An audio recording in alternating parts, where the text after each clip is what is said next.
Hi friends, it's Danielle with Take Care Mama, and today I'm going to talk about the top 3 nonfiction books I read in the year 2021. I love nonfiction. I read 100 books total this year, and I think about a third of them were nonfiction. Let's just get right into it.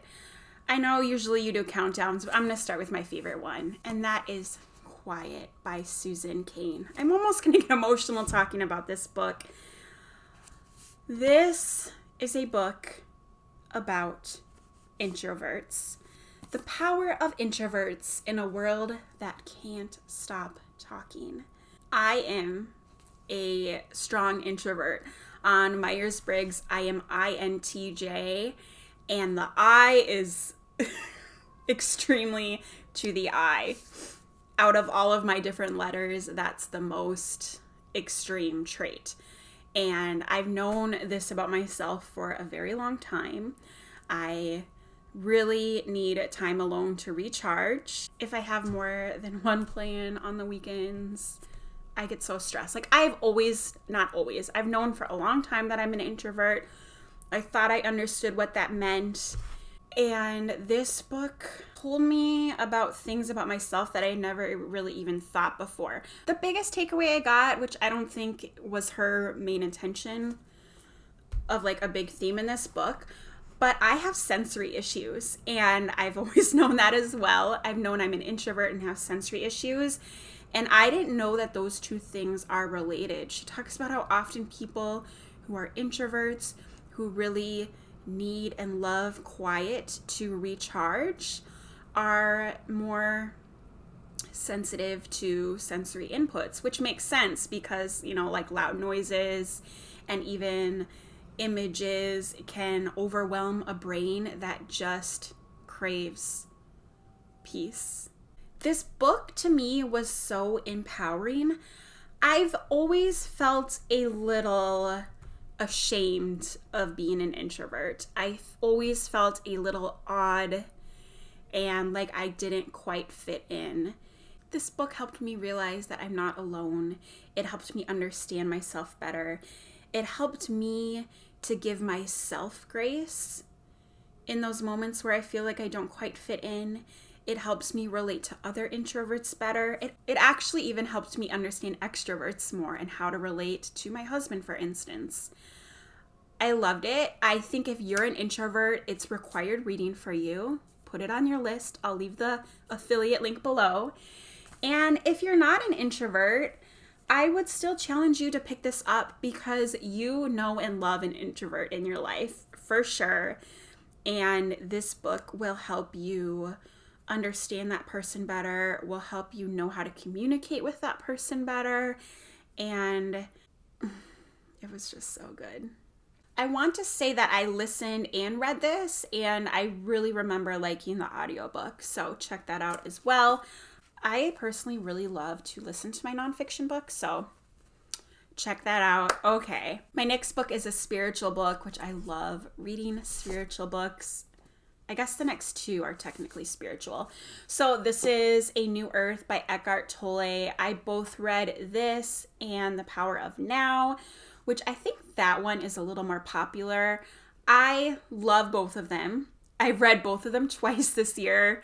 I think I like this one a little bit better. It kind of brings it all together. I have read a lot of spiritual books, and Eckhart Tolle and his teachings are at the very top of my list. I have learned and grown so much this year, and a lot of that is because of what I've learned and applied from Eckhart Tolle. I think his main teaching can be summed up in the title of his other book, The Power of Now. He teaches that the only thing that matters is this present moment. The past doesn't matter. The future doesn't matter. It's all about right now. And he talks about getting present and observing your mind. And man, I have observed my mind this year, and I have come to the conclusion that it's just a mess. When you really practice your meditation and practice at observing your mind and where it goes, it's a little daunting because you realize how non-stop the inner chatter is and how that affects everything, your mood, the way you speak to people, the decisions you make.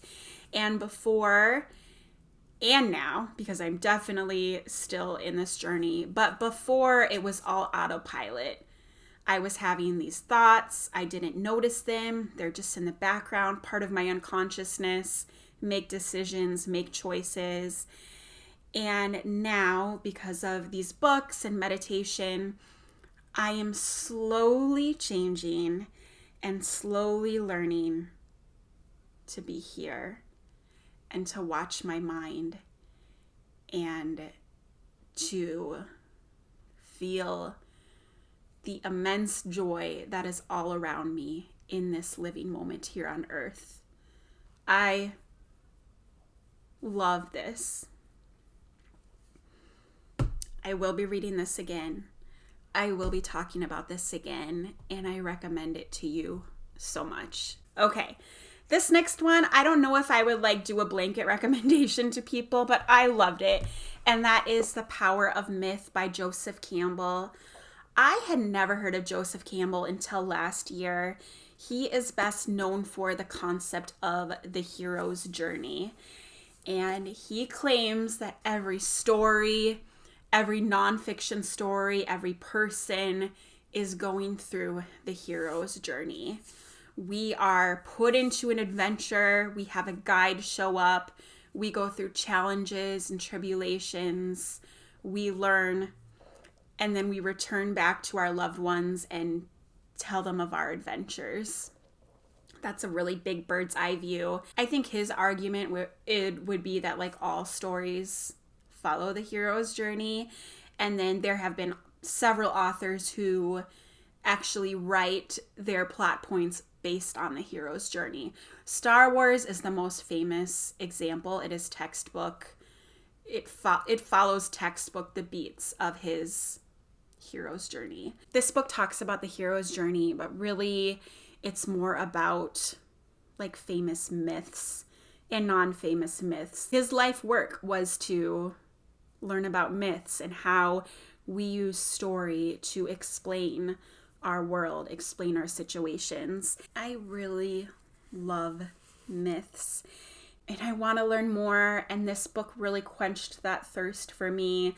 Growing up, the only myth that was really exposed to me is of Christianity, and I was allowed to explore, but it was really kind of frowned upon.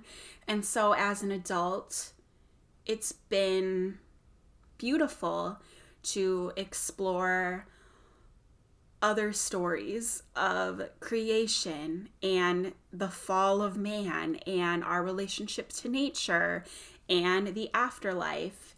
And it was just a beautiful book, and I loved learning, which is why I love nonfiction.